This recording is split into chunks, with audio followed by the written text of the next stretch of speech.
Olá, sombrios! Bem-vindos aos Contos de Terror da Jessie.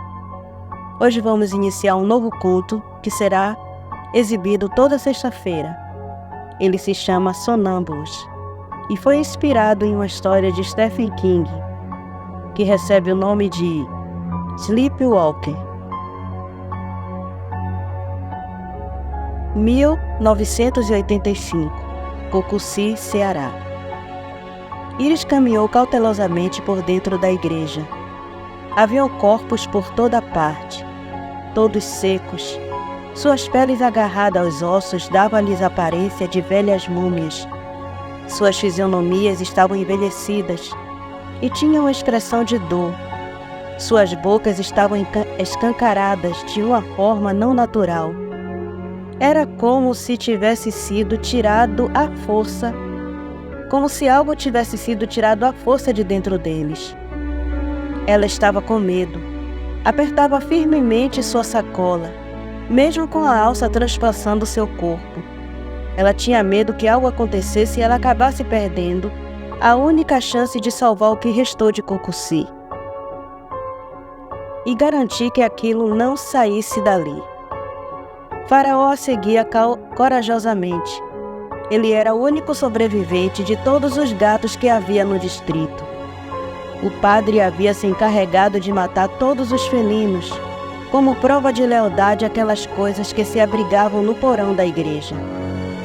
Iris sentia suas mãos dormentes de tanto apertar a sacola. Um frio percorreu sua espinha quando se aproximou do altar. Ali se encontrava a passagem, um alçapão meia-boca que conduzia ao subterrâneo. Faraó se arrepiou e bufou, ao se aproximar do alçapão. Iris se abaixou e alisou sua cabeça, seguindo por todo o seu corpo, e disse sussurrando: "Calma, meu amigo. É uma visita surpresa, se lembra?" O felino torceu a cabeça para o lado, apreciando o carinho. Ele era um gato texudo. Seu pelo tinha um padrão que lembrava um smoking. Seu corpo era todo coberto de pelos pretos, mas o peito e o ventre eram brancos. Suas patinhas eram brancas também, e ele era grande, um pouco peludo. Lembrava um Maine Coon. Iris coçou o pescoço e disse ainda sussurrando: "Quando terminarmos aqui, vou levá-lo comigo. Vamos embora dessa cidade. Quem sabe para o sul. Agora vamos. Temos umas pragas para parar." Iris abriu calmamente a tampa do alçapão, se maldizendo por esta ter rangido um pouco. Por via das dúvidas, abriu sua sacola e pegou suas luvas e vestiu. Pareciam luvas normais de motoqueiro, mas Iris havia acrescentado um pequeno artifício. Em cada dedo das luvas havia caninos de gatos. Ela olhou para as luvas, lembrando do dia que teve que arrancar aqueles caninos dos cadáveres dos animais. Padre miserável, ela pensou. Terminou de fechá-las firmemente. Claro que aqueles caninos pequenos não fariam efeito algum em humanos. Se soltariam das luvas caso ela tentasse arranhar uma parede ou porta. Mas para aquelas coisas eram fatais. Na verdade, tudo nos gatos parecia fatal para aquelas coisas. Ela desceu cautelosamente, seguida por Faraó, que pareceu entender o recado e parou de bufar. Ela parou no final da escada antes de pisar o chão do porão. Ela pegou uma lanterna caseira de luz verde que ela havia feito, usando um dos copos de vidro de sua mãe. Ela havia lido em algum lugar que os animais não enxergam a luz verde. Iris torcia para que aquilo fosse verdade, e aquelas coisas que definitivamente não eram humanas não enxergasse também. Ela acendeu a lanterna e lentamente foi iluminando o chão até encontrar a primeira delas dormindo. Ela soltou o ar de alívio. Parece que era verdade o que ouviu sobre a luz verde. Ela sentou em um dos degraus e tirou sua alpercata. Deixou ali ao pé da escada e caminhou calmamente a pé descalço. Foi até o centro do porão, onde a criatura principal se encontrava. Faraó observava sentado no último degrau. Íris se abaixou e tirou da sacola uma estátua de vidro contendo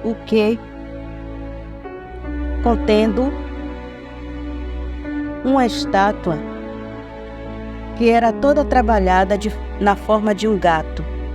Havia alguns ingredientes dentro que chegavam até o meio da estátua, que media o tamanho de um antebraço. No topo da estátua havia um furo, com uma tampa de borracha firmemente presa. Íris colocou a estátua no chão e usou um canivete para destampar. Teve dificuldade e se arrependeu de ter prendido tão firmemente. Enfim, conseguiu tirar a tampa, mas não sabia onde havia caído. Ela usou a lanterna para procurar e ouviu o faraó bufar e rosnar. Aquele som lhe arrepiou todos os cabelos do corpo. Trêmula! Aquele som lhe arrepiou todos os cabelos do corpo. Trêmula, ela ergueu calmamente a lanterna que iluminava aquela criatura vinda do inferno. Ela sorriu diabolicamente para Íris e disse: "Perdeu alguma coisa, minha garotinha intrometida?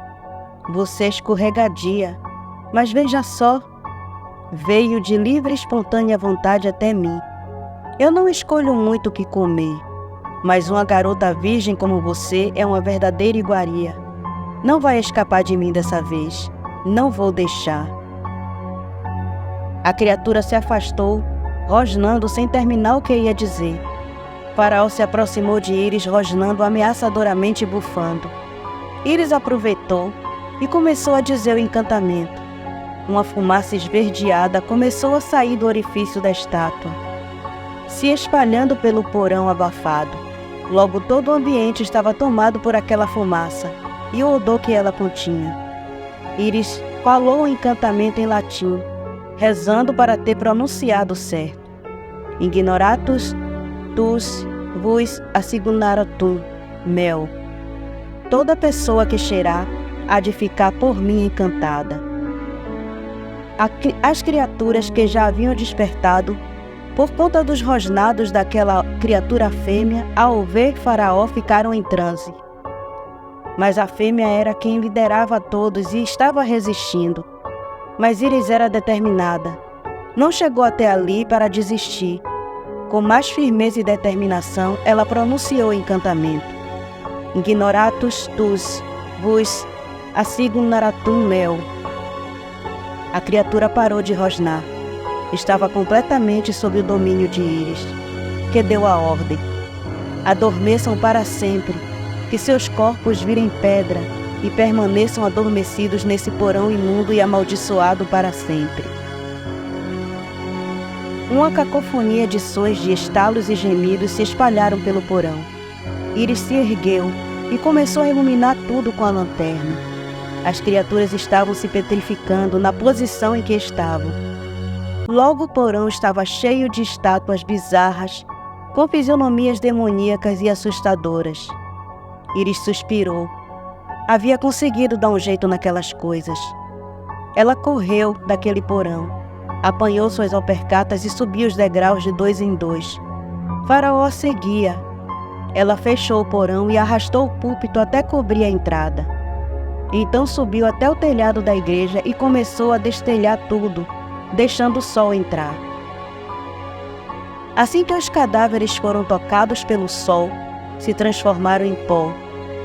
Ali se acabou o que restou dos moradores de Cocussi, os que ficaram depois que todos começaram a partir devido às circunstâncias e à seca. Ela desceu e subiu de sua caminhonete, onde Faraó já esperava por ela. Deu partida e foi embora do distrito. Enquanto partia, havia Cocussi ficando para trás. Como todo o terror que seus moradores viveram, e todos os que se tornaram parte da poeira que o vento levantava quando invadia as ruas e vielas daquela cidade fantasma. Ela olhou para Faraó, que dormia tranquilamente no banco do carona, e alisou seu pelo. Ele abriu os olhos verdes, tão tranquilos que apenas uma linha fina, negra, vertical, Quase se perdia no meio de todo aquele verde. E então perguntou: para onde vamos, amigo? Para o sul, norte, leste ou oeste? O gato se espreguiçou e voltou a dormir. Ela então disse num suspiro: eu entendo. Devemos ficar no nordeste, caso algo aconteça. Acho que Tauá é um bom lugar para recomeçar. Ela dirigiu até Tauá. Arrumou um emprego e usou suas economias e o que seus pais deixaram antes de serem mortos pelas criaturas. E deu entrada em um pequeno sítio próximo ao rio Trice. 2 anos depois conheceu um fazendeiro que também era caçador, como seu pai havia sido. Ele se chamava Eivan Carvalho. Os dois se aproximaram muito depois que começaram a caçar juntos. E com o tempo acabaram se casando. E daquela união nasceu Eitan Carvalho Jäger.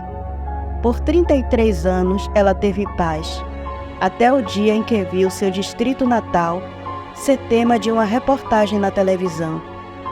Era o ano de 2018.